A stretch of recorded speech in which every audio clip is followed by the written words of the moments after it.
Bonjour et bienvenue sur mon plan maths, l'application qui corrige vos exercices de mathématiques. Aujourd'hui, nous allons corriger un exercice sur les engrenages et aussi sur les proportionnalités. Je vais lire l'énoncé. Les engrenages à l'intérieur d'une horloge sont composés respectivement de 40, 10 et 120 dents. Il est midi. Donc on voit ici, on a notre aiguille sur midi. Où se trouvera la grande aiguille lorsque l'engrenage à 40 dents aura fait un tour.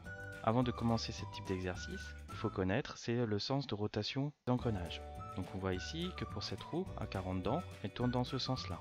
Pour la petite, donc si elle va dans ce sens, l'engrenage va tourner dans l'autre sens. Et comme l'engrenage de 10 tourne dans ce sens-là, l'engrenage de 120 va tourner dans ce sens-là.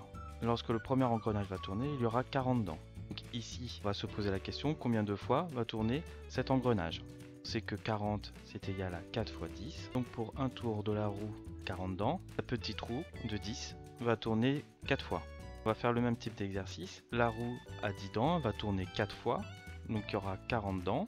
On va se positionner 40 dents pour l'engrenage à 120 dents. On pose pour un tour 40 dents.